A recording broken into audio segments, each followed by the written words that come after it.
আসসালামু আলাইকুম বন্ধুরা। আশা করি সকলে ভালো আছেন। আলহামদুলিল্লাহ আমিও ভালো আছি আল্লাহর রহমতে আপনাদের দোয়ায়।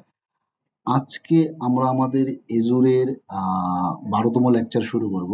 আজকে আমরা কিছু থিওরিটিক্যাল পার্ট এবং কিছু কমান বেসে আমরা কিছু কাজ করব। তো থিওরির মধ্যে অল্প কিছু আমরা জানবো হচ্ছে যে আনম্যানেজড ডিস্ক অ্যান্ড ম্যানেজড ডিস্কের মধ্যে আসলে কি সুবিধা কি অসুবিধা।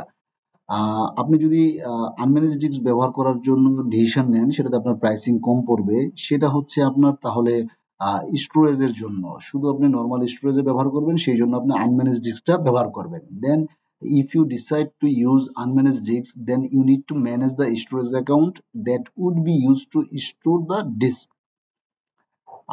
আর যদি আপনি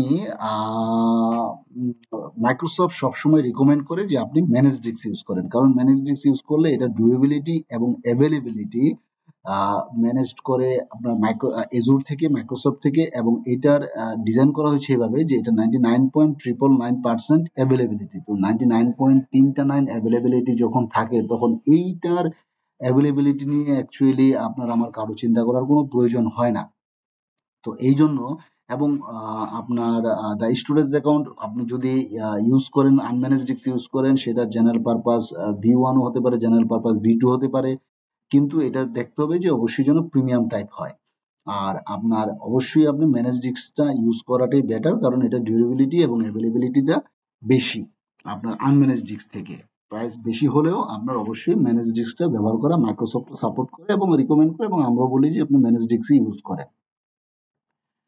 তো এখন আমরা কিছু জিনিস আমরা পোর্টালের মাধ্যমে দেখলাম যে আমরা কিভাবে রিসোর্স গ্রুপ ক্রিয়েট করে, কিভাবে আপনার ভিনেট ক্রিয়েট করে, কিভাবে আমরা ভিনেটের সাবনেট ক্রিয়েট করে, তারপর হচ্ছে আমরা দেখলাম একটা ভার্চুয়াল মেশিন ক্রিয়েট করা।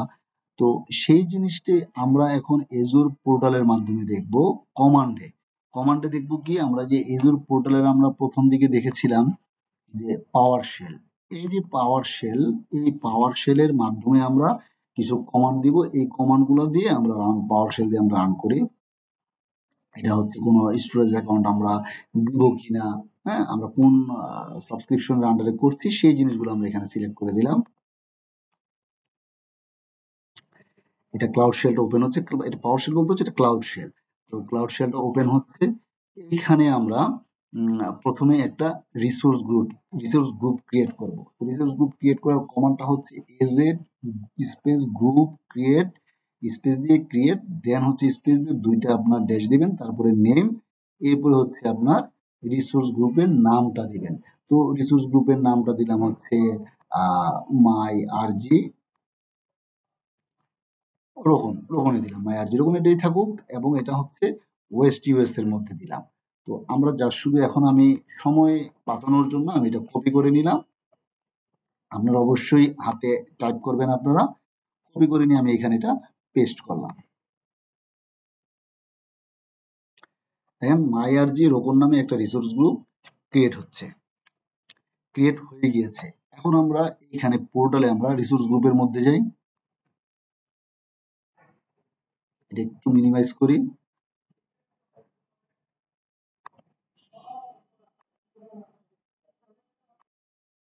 এখানে মাইআরজি রোকন রিসোর্স গ্রুপটা তৈরি হয়ে গিয়েছে। মাইআরজি রোকন এবং এমএসডিএন প্ল্যাটফর্মের মধ্যে সাবস্ক্রিপশনের মধ্যে তৈরি হয়েছে। এটা হচ্ছে ওয়েস্ট ইউএস। আচ্ছা, এখন আমি যদি এখানে এটা কপি করে নিই, এটা হচ্ছে কমান্ডটা হচ্ছে এরকম যে আমি একটা ভার্চুয়াল নেটওয়ার্ক ক্রিয়েট করব। নেম থাকবে আর ভিনেট এবং রিসোর্স গ্রুপটা হবে মাই আরজি রোকনের, অ্যাড্রেস প্রিফিক্সটা হবে আপনার 10.0.0.0/16। তো এটা আমি কপি করে নিলাম। তো আমরা এটা কপি করে নিলাম, কপি করে নিয়ে এখন পোর্টালে আমি ক্লাউড শেল যেটা আছে ক্লাউড শেলের মধ্যে আমি আবার এটা পেস্ট দিলাম। আমি এটা লিখলাম ইচ্ছে করে যেন এটা কপি হয়নি মনে হয় সম্ভবত।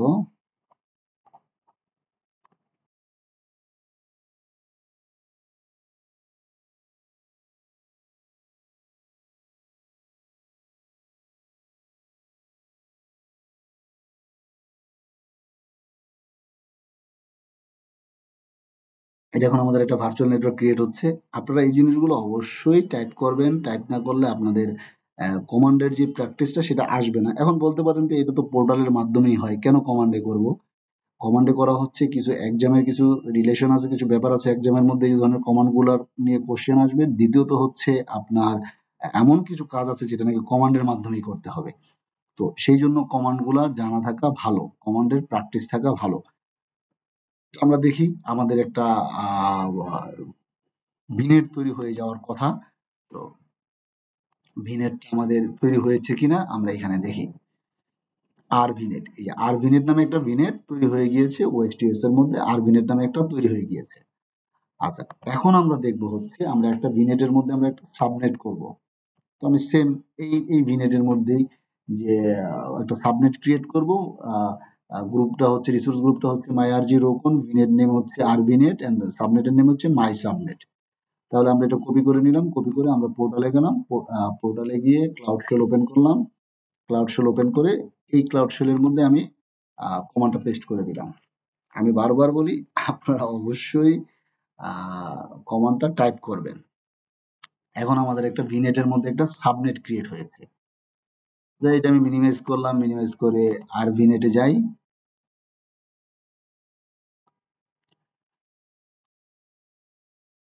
আর ভিনেটের আমি সেটিংসে গেলাম, সেটিংসে গিয়ে এখানে আমি সাবনেটে যাই। মাই সাবনেট নামে একটা সেম একটা সাবনেট ক্রিয়েট হয়ে গিয়েছে। এখন আমি এখান থেকে আমি রিসোর্স গ্রুপ ক্রিয়েট করলাম, ভিনেট ক্রিয়েট করলাম, ভার্চুয়াল নেটওয়ার্ক, এবং আমি একটা সাবনেট ক্রিয়েট করলাম। এখন আমি একটা এজুরের ভিএম ক্রিয়েট করব মাই আরজি রিসোর্স গ্রুপের ভিতরে। ওরকম রিসোর্স গ্রুপের ভিতরে আমি ভিনেট ভার্চুয়াল মেশিনের নাম হবে স্টাডি 4, এটার ইমেজটা হবে উইন 2019 ডাটা সেন্টার। এই নামগুলা হুবহু রাখতে হবে, মাইক্রোসফটে যেরকম আছে এজুর পোর্টালে সেরকম রাখতে হবে। আমি অ্যাডমিন ইউজার নেম দিলাম হচ্ছে অ্যাডমিনস, অ্যাডমিন পাসওয়ার্ড দিলাম হচ্ছে password@123, লোকেশন দিলাম হচ্ছে ইস্ট ওয়েস্ট 2, ইস্ট ওয়েস্ট 2 দিলাম না, আমি ওয়েস্ট ইউএসসি দিয়ে দিলাম, ওয়েস্ট ইউএসসি দিলাম। এটা আমি কপি করলাম, কপি করে সেম আমি ক্লাউড শেল ওপেন করলাম, ক্লাউড শেলের মধ্যে এখন এই কমান্ডটা আমি পেস্ট করলাম। তো এই জায়গার মধ্যে একটু ভার্চুয়াল মেশিনটা তৈরি হতে কিছুক্ষণ সময় লাগবে। তো সেই সময়টার জন্য আমরা একটু পজ দিলাম, এটা মেশিনটা তৈরি হোক, তারপর আমরা আবার চলে আসবো। আমাদের ভার্চুয়াল মেশিন ক্রিয়েট হয়ে গেছে কমান্ডের মাধ্যমে। এখন আমরা ভার্চুয়াল মেশিনের মধ্যে যাই, হোমে যাই। হোমে গিয়ে আমরা ভার্চুয়াল মেশিনস এর মধ্যে দেখি যে আমাদের স্ট্যাটিক ফোন নামে একটা ভার্চুয়াল মেশিন ক্রিয়েট হয়ে গিয়েছে, এবং এই ভার্চুয়াল মেশিনটাতে আমরা চাইলে এখন লগ ইন করতে পারবো। কানেক্টে দিলাম। এখন আমি এটাকে কপি করে নিলাম, কপি করে রিমুভ ডেস্কটপ,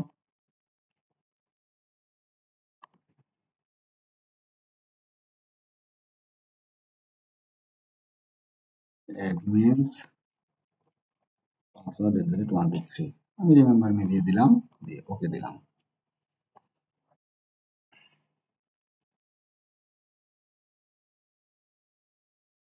ডন টাস্ক দিয়ে দিলাম, ইয়েস দিলাম।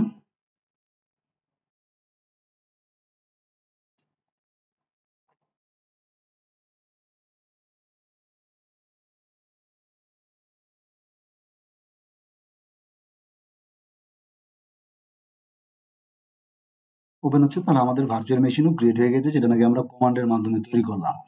তো আপনার এখন এটা ওপেন হোক, এটা তৈরি হয়ে গিয়েছে, এটার মধ্যে আমরা লগ ইন করলাম, এবং লগ ইন করে আমরা সেম জিনিসগুলো দেখতে পারবো। আমরা টেম্পোরারি স্টোরেজ দেখতে পারবো, আমরা সি ড্রাইভ দেখতে পারবো। সেম কনফিগারেশনে সেম ভাবে আমরা ওই জিনিসগুলো দেখতে পারবো। টেম্পোরারি স্টোরেজের সাইজ এটা হয়তো চেঞ্জ হবে, এটা 7 জিবি 8 জিবি চলে আসছে। তো এগুলো আমরা যে কোনো সময় বাড়াতে পারবো, কমাতে পারবো।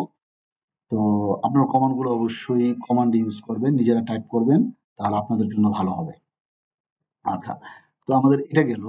তো এখন আমাদের আরেকটা কমান্ড আছে, সেটা হচ্ছে রিসোর্স গ্রুপ মুভ।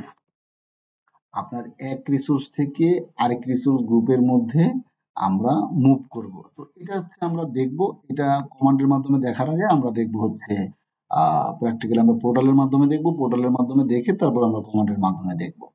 তো আজকের এই টিউটোরিয়াল এই পর্যন্তই। আপনারা এই জিনিসগুলো প্র্যাকটিস করবেন, অবশ্যই নিজেরা টাইপ করবেন, কমান্ডগুলো নিজেরা টাইপ করে প্র্যাকটিস করবেন। আর যার এজুরের পোর্টাল লাগবে সে অবশ্যই আমার ডেসক্রিপশন বক্সের মধ্যে দেখবেন আমি ইনস্ট্রাকশন দিয়ে দিয়েছি, সেই ইনস্ট্রাকশন ফলো করে আমাকে মেল করবেন, আমি আপনাদের পোর্টালের অ্যাক্সেস দিব। কিন্তু অবশ্যই প্র্যাকটিস করবেন। আমি চাই আপনারা শিখেন, আপনারা এই জিনিসগুলা কর্মক্ষেত্রে ব্যবহার করেন। ইনশাল্লাহ আমি এই এজুরের সাথে সাথে আমি কিছুদিন পরে মাইক্রোসফট 365 এর টিউটোরিয়ালও দিব আপনাদের উদ্দেশ্যে। ইনশাল্লাহ আশা করি সবাই উপকৃত হবেন। আর সবাই আমার এই চ্যানেলকে সাবস্ক্রাইব করবেন, লাইক দিবেন, শেয়ার করবেন, কমেন্টস করবেন। কোনো প্রবলেম থাকুক না থাকুক আপনারা কমেন্টস করবেন, কমেন্টস করে কোনো পরামর্শ থাকলে সেটা দিবেন, এবং আমার ফেসবুক চ্যানেলকে লাইক, ফেসবুক পেজকে আমার লাইক দিবেন আপনারা। তো ধন্যবাদ সবাইকে। আসসালামু আলাইকুম। সবাই ভালো থাকবেন।